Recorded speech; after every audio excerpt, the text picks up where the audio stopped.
Assalamualaikum warahmatullahi wabarakatuh. Halo nah hebat, jumpa lagi dalam pembelajaran bahasa Indonesia. Kita awali dengan berdoa terlebih dahulu ya. Yuk kita mulai. Dalam video kali ini kita akan belajar tentang struktur surat pribadi. Apa saja sih struktur surat pribadi? Nah, di sini kalian bisa mengingat-ingatnya dengan mudah dengan lirik lagu. Disimak ya. 1, kota tanggal surat. 2, salam pembukaan. 3, buka isi tutup. 1, 2, 3, salam tutup tanda tangan. Mudah bukan? Kita ulangi sekali lagi ya. 1, kota tanggal surat. 2, salam pembukaan. 3, buka isi tutup. 1, 2, 3, salam tutup tanda tangan. Nah, kalian sudah mengetahui ya struktur surat pribadi. Sekarang inilah contoh penerapan struktur surat pribadi jika dituliskan. Oke, silahkan dibaca.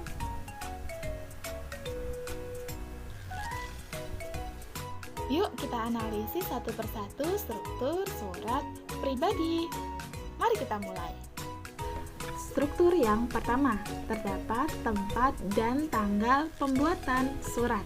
Pada umumnya, surat pribadi diawali dengan tanggal tempat surat itu dibuat. Hal ini juga berfungsi agar pembaca mengetahui di mana seseorang menulis surat tersebut dan kapan surat itu ditulis. Jadi, ini adalah tempat dari si penulis ya.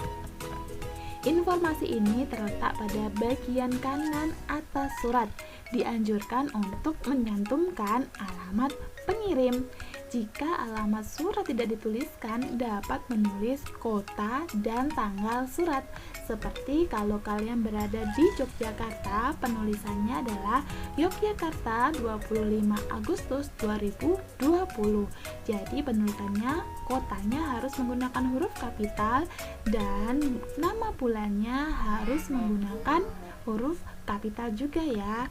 Tidak boleh seperti ini, Yogyakartanya kecil, atau seperti ini, Yogyakartanya sudah besar tetapi bulannya menggunakan huruf kapital, huruf kecil.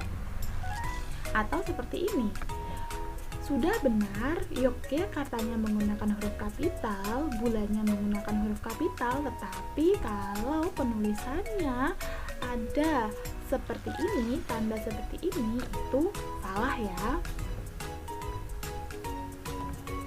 Struktur yang kedua, tujuan surat. Selain tempat dari si penulis, biasanya dalam surat pribadi juga disertakan alamat atau tempat si pembaca dan kepada siapa surat itu ditujukan. Jadi tujuan surat ini adalah penerimanya ya. Siapa yang menerima surat kalian? Oke? Yang ketiga, salam pembukaan. Salam pembukaan biasanya cukup bervariasi sesuai keinginan dan suasana hati si penulis. Salam pembukaan biasanya berupa sapaan seseorang untuk mengawali surat pribadi. Selain Assalamualaikum, contoh lainnya adalah seperti kata halo. Misalnya yang menerima Nurul, berarti halo Nurul. Salam sayang untuk yang tersayang. Salam sejahtera dan lain sebagainya. Oke? Struktur yang selanjutnya, pembukaan. Sesuai dengan namanya, ia mengandung kata pembukaan. Paragraf pembuka ini pada umumnya berisi topik-topik awal seperti menanyakan kabar dan sebagainya. Bagian ini berupa kalimat-kalimat yang mengandung ke inti topiknya, bukan gagasan utama. Jadi seperti kata basa-basi terlebih dahulu ya. Struktur yang selanjutnya yang terpenting yaitu isi.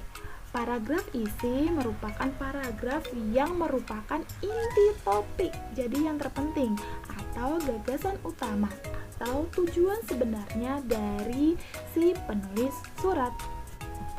Nah, struktur yang selanjutnya yaitu penutup.